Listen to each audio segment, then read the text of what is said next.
put together a complex bunch of screens and slides and everything for this today. Well, thank you all for having me. I appreciate it. This is a privilege for me to be here with you all. So I'm going to dive right in. This kind of got started when a couple years back I wrote a series of articles for the parents at my school, and then I was asked to condense that down to about an hour-long talk somewhere else, and then I was asked to condense that down to about a 20-minute talk. So we'll see how well I can do with that. One of my assumptions is that throughout history, people always are distracted. They're looking at the wrong thing, and they're missing the big change, right? They get so an example of this from 18th century England is there's a group of people called the Jacobins, and they're trying to restore this royal house that's been overthrown in the Glorious Revolution of 1688. I promise I'm not going to get too far out in the weeds here. But I mean, for decades after this house had been overthrown, they are trying to start these uprisings. They're willing to give their lives for this. And all the while, people are inventing steam engines, and there's railroads, and the Industrial Revolution is happening, right? And changes are happening in England that are going to make monarchy absolutely obsolete, right? They're focused on who should be king, but things are happening that are going to make it so that, monarchy is unthinkable.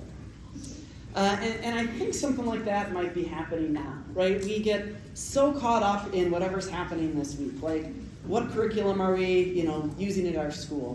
What should our tariffs be with Canada or Mexico or whatever, right? And I'm not saying those things are unimportant, right? One of my closest friends right now is a refugee from Kiev, right? He's living here with his family.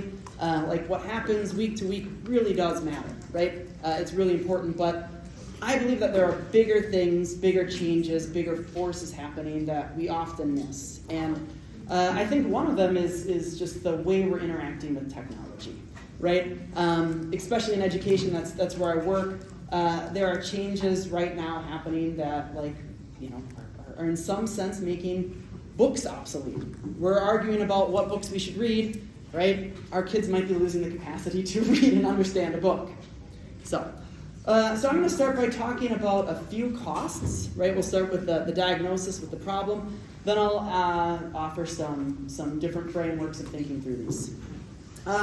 So one of the big costs, I think, with our modern digital technologies, and by the way, when I say modern digital technologies, I'm using this broadly. I'm talking about things like television and phones, social media, and Netflix and so on.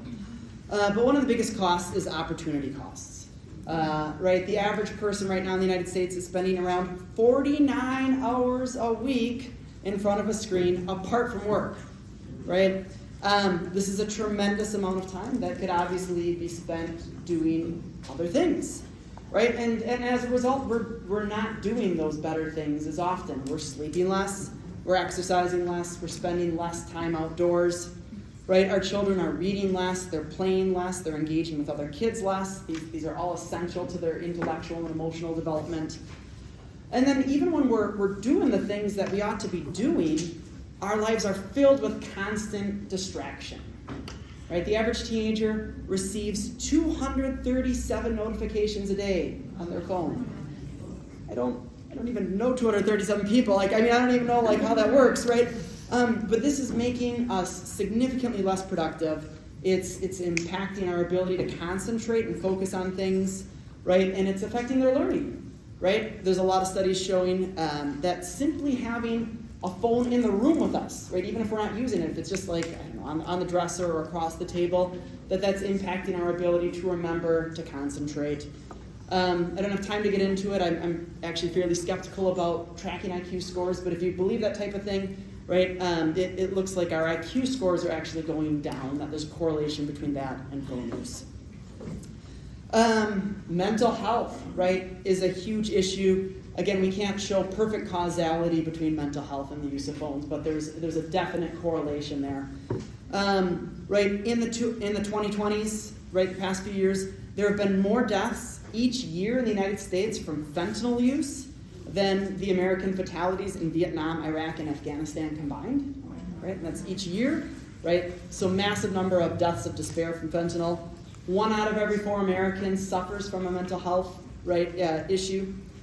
Nearly half of young people in the country say that they feel so anxious on a day-to-day basis that they just struggle getting through normal tasks and living their life.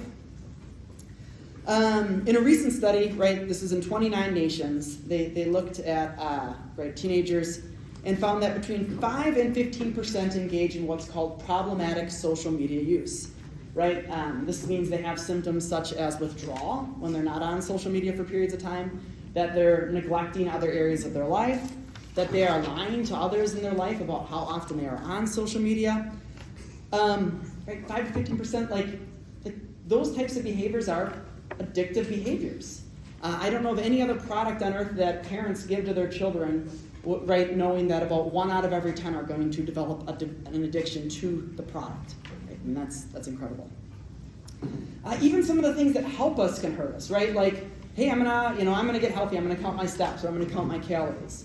Right? That can very quickly lead into obsessive types of behavior. But honestly, I think one of the greatest problems in relation to this is just the nonstop visceral entertainment, right? There's little hits of dopamine coming into our head all the time, like, oh, a group chat. Oh, these people like me. Like I have a place somewhere. I fit in with them, right? And this is especially true for teenagers, but for all of us. Or, right? Like, yeah, I just posted this picture of, me in my blue sweater. Somebody liked it. Oh, another person liked it. This is great. God made us to enjoy normal things, right? Sitting out in the garden and pulling a couple weeds, or watching the buds grow on the apples, or watching the sun go down, having a walk in the woods with our husband or with our wife. These things should give us happiness, and yet we're training our brains to need something extra, something more, right? And it's making us, I think, increasingly unable to enjoy just normal things in life. It's destroying what we mean by community. I mean, like, you guys are in this room, right, together. This is fantastic. You guys are gathering together in this church. But more and more often, people, because they can connect with seemingly anyone, anywhere, are not connecting with the people that live right next door. I mean, I can name, I don't know, probably more people that play for the Packers than that live in my block, right? That's not, like, healthy, right? I know about these people far away. I don't know people 3 houses down from me.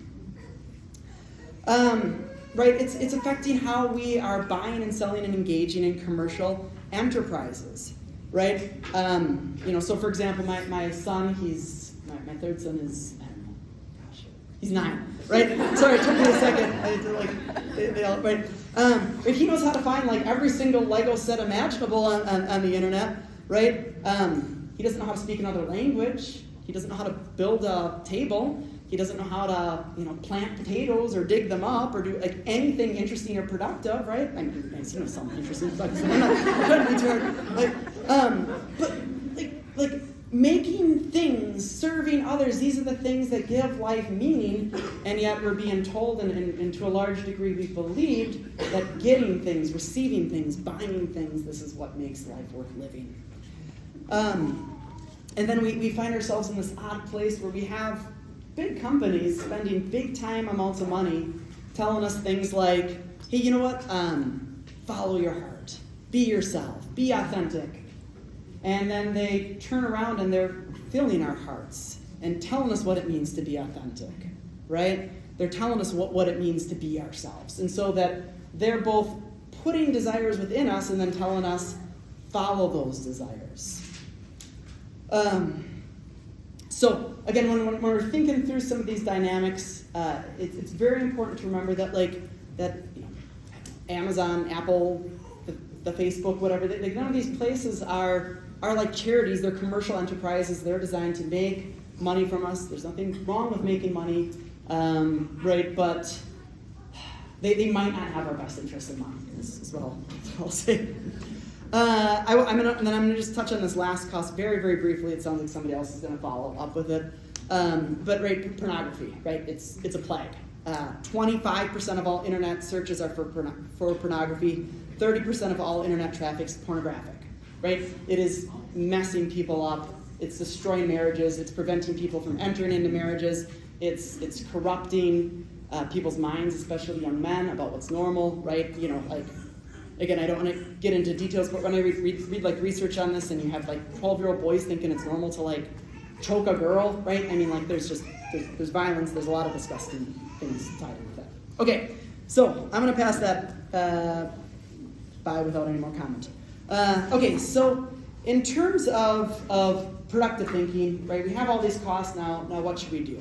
And I think that the first step towards action is always clarity of thought. And so I'm going to try to say a couple things that can hopefully clarify our thinking. The first is we need to recognize the relationship between information, technology, and virtue. Right? The relationship between information, right, and how technology gives it to us, and virtue. There's an idea going back a few hundred years, at least to the Enlightenment, that the biggest problem that we as humans face is a lack of knowledge. Right? If we could just get enough knowledge, we'll solve all our problems. Right? That was the impetus between, right, to create the first encyclopedia. Right? We can use reason to solve problems of poverty, economics, family relationships, morality, and so on. Right? But the Bible teaches, and I think actually history and experience teach something different, in that our biggest problem isn't a lack of knowledge, it's a problem of sin. And so information can help us, right? I'm a teacher, I work at a school, I'm not against information and learning, right? But to look to it to solve all of our problems is misguided. It's not going to solve all of our problems. It's not a cure-all. We need to recognize what technology can do, what information can do, and what it can't do, right? Technology, again, like I can go, on the internet, I can get information, but it's not going to tell me what's true or false in a news story. It's not going to help evaluate that information for me, right? It's not going to give me wisdom. It's certainly not going to help me be righteous, right? A new app might be able to tell me how many carbs I ate, or how long my stride lengths are. I don't use any of these things, but I'm guessing this is what these things do, right? But it can't actually stop me from eating that second bowl of ice cream I want to have tonight, right? It can't actually make me walk into my car and turn it on and drive to the gym and exercise, right? That's something within me. That's something an app and technology can't give me, right? I can create a sophisticated budget, right? But there's no app that can actually prevent me from impulse buying. I need something within me. I need virtue to exercise self-control. And so this is the old idea of what a human being used to be, that human beings aren't just made. They're formed over time, and the way that we're formed is through struggle, and it actually takes a lot of work, right? So let me give you just one example of this, right? There's a book called The Long Ships, written by Franz Bergson. Has anybody read this by any chance? Right, it's pretty obscure. Okay, anyways, so it's written in Swedish originally by this professor, and it's about this guy named Red Orm, who's a Viking. It's about the year 1000. And he gets captured, and he gets turned into a galley slave for a period of time. Not fun, right? But while there, right, he's rowing for a couple of years. His left arm gets really built up and strong. And so once he's free, right, whenever he gets in a fight with somebody, he uses his left arm to break their shield or whatever. And I think that's a good picture of virtue, right? And how we grow in it. Nobody likes growing in virtue at the time. It's often something outside of our control that we're forced to respond to. It often hurts. It takes time, right? But when we get out, we find we have a moral strength and inner strength that we didn't know we had, and that strength serves us, right, for many years to come. And so, right, virtue, right, being a person of honesty, courage, truth, and love, and so on, right? A person that not only can click a button to give a thumbs up to their neighbor's post on whatever social media app, but a person that can take care of their neighbor when they're in need, serve their neighbor, show them sacrificial love. That takes work to build that within us. Technology is only valuable insofar as it helps us to grow in these things, right? We have more information at our disposal than ever. In certain ways, we're more productive than we've ever been. But I don't think it's necessarily true that we're more courageous or forgiving or kind or committed or creative than our ancestors. Our lives are certainly easier, right? Are they better? I don't know, right? And so I would encourage you all to think through, what are you using in terms of technology? How are you using it? How is it affecting you? Right? There are, I think, wise ways we can use these things that can be tools, but if we use them unreflectively, right, they turn us into tools. So just really easy, basic questions. Like, is this helping me become a better parent or a better spouse? Is this helping me to grow in my understanding of who Christ is or become more like him? Is this helping me to love my neighbor better, and so on? Right, we live in a world where we're constantly focused on different fragmentary knowledge and different fragments of things all over us, right? Our technology is suited to this, right? It's like, I don't know, right, you're on your phone, it's like, oh, look, there's a kitten that's rapping, right? Wow, that's cute. And then it's like, oh, wow, genocide in Sudan, and like, oh, price of eggs might go down, right? I mean, like, it's all, there's no connection between everything. And then even like when we're trying to get information, and there's like constant advertisements, like, hey, buy this, did you know this, right? And so this pulls us away from our concrete duties, right? I'm sure you've all experienced this as mothers, where it's like, yeah, I just wasted 30 minutes there. I could have played a game with my kid. I could have read with him. I could have even just laid down and took a nap because I'm really tired and my body probably needed that, right? And so I think it can be helpful to reflect, right? Keep a little journal for a week or something like that. Like, did anything I look at or read or engage with today help me to grow in Christ, right? Was anything productive? Did I actually need anything? Was that like anything even like really satisfying? Right? We do need entertainment on some level, but sometimes we turn to the quick, cheap, like flashy thing as opposed to something that will feed our souls. Again, we have to remember every minute that we're attending our attention to something of momentary importance is a minute that we're not attending ourselves to something of eternal importance. We're limited creatures. We can't give our attention to the things of this world and also to the things of Christ. Right? I think far too often we fail to do great things, right, because, not because we don't want to, it's just because we're so bogged down in things that are transient. So, right, in my house, one thing we say is, right, we say no to say yes, right? We always, right, if we're going to say no to something, we're going to say yes to something else. So if we're going to say no to YouTube videos, right, it's because we're going to say yes to sitting down and watching a movie together as a family. If we're going to say no to maybe television one night, it's because we're going to go to the park or we're going to play a game. And so, right, think about, right, what makes life worth living, what things are most valuable, and then make the choices, right, say no to the things you need to so that you can pursue those things. So in conclusion, I think the biggest problem is not the technology itself, but how we're using it and what it's replacing, right? Imagine like a 15-year-old, right? I mean, this would be true when I was 15, right? Right, when I was 15 back in the 1990s, if it was 11 o'clock at night and I was upset about something, there was no way I was going to call up a friend, right? I'd call their house phone up. Their dad would answer the phone in like the kitchen and be like, Monte, what do you want? Like, it's 11 o'clock at night, go to sleep, right? If I was upset, I'd have to go, right? Hey, Mom, Dad, I need to talk about something. This is going on, right? Wouldn't have been a fun conversation, but it would have brought us closer together, and it would have potentially been transformative, right? I think all of us can think of the conversations we had like that with our parents, right? Now a 15-year-old can right? Group chat, 25 different friends, 11 o'clock at night. All of a sudden I'm getting this, oh, I'm sorry, oh no, like, right? People jumping in, and I don't want to sound mean or anything, but sometimes 15-year-olds aren't the most equipped to solve larger problems, right? And like text and like emojis probably aren't the best way to communicate advice and comfort and care. And so, right, instead of having, right, a really difficult conversation with parents that could be transformative, right, we've replaced that with something that is fed anxiety, right, and spread anxiety to a bunch of teenagers and friends that are trying to be empathetic, that probably didn't get to the root of the issue, right, and disrupted a bunch of lives, right?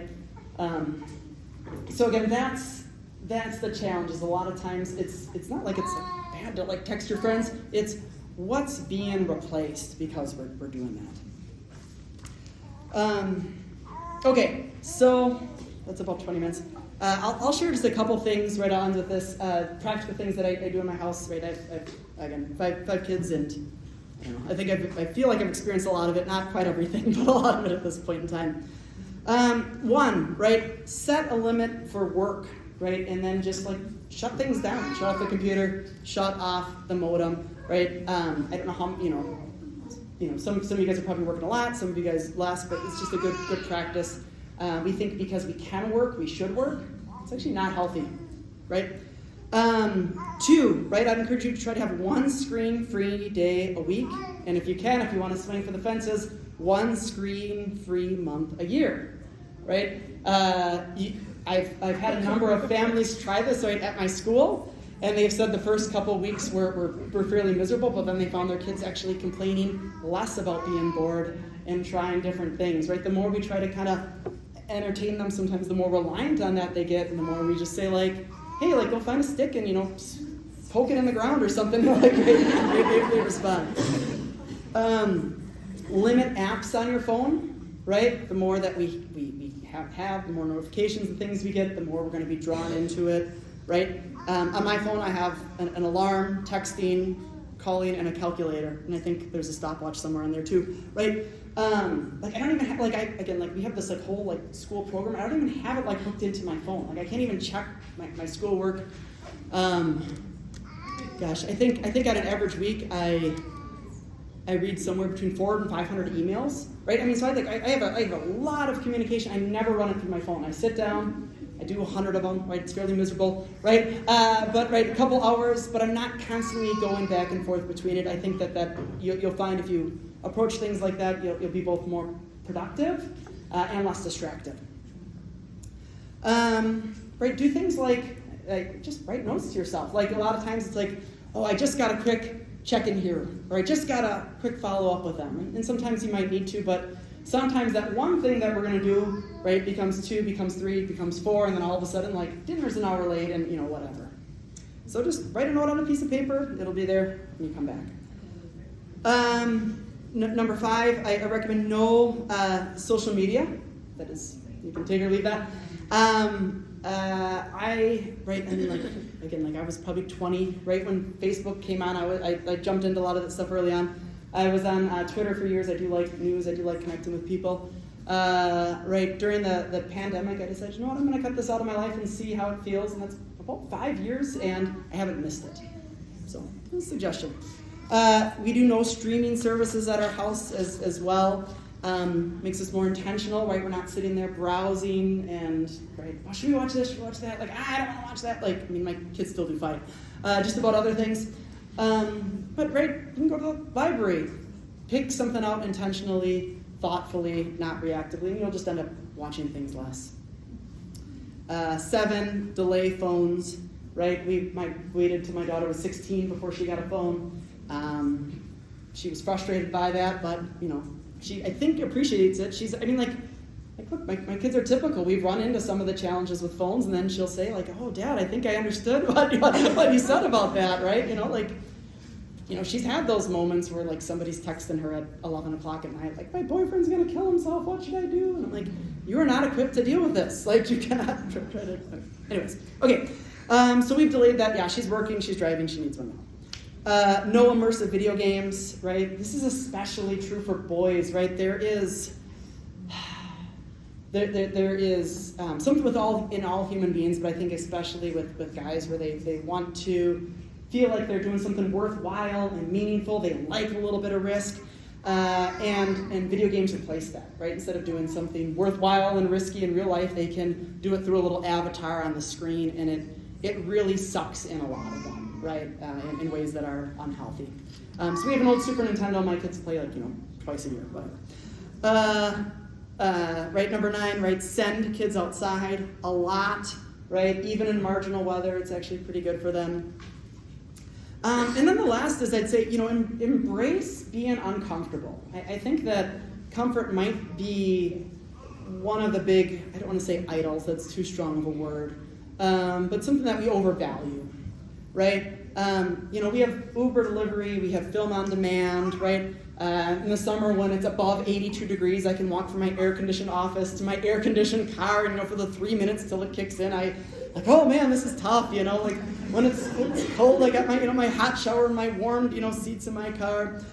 And I don't know, sometimes it's good to just be a little bit uncomfortable. Again, I think this is especially true with boys. So I'll give you an example of this, right? This past year I traveled with a couple of my kids to a foreign country.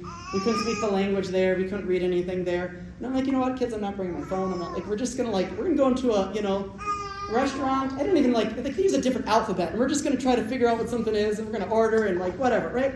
We got lost multiple times. We had to ask directions of people and get stuff pantomimed. And it was good. What they learned was things can go a little bit wrong and you can be fine. You can keep your head, you can try to be resourceful, you can approach things in different ways, right? I mean, my wife, she couldn't get a hold of me if something happened. We just had to kind of live with that tension. I'm not recommending this is something maybe you should do, but just that approach of just being willing to be a little bit uncomfortable, right? It's okay to not know whatever influencer is thinking about whatever thing happened today somewhere in the world. Right? It's okay to be bored while you're waiting in line to check out your groceries, right? You don't have to get that phone out and check whatever, right? Our lives are not designed to be endless productivity followed by endless amusement. That's not what God created us for. And the more that we grasp at these things, the less we find ourselves fulfilled.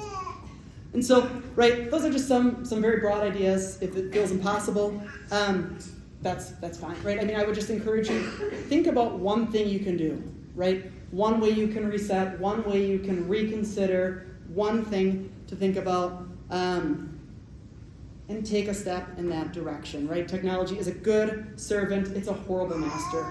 And so, if it's mastering you, right, our Lord says, right, do what's necessary to get it under control. All right, thank you all.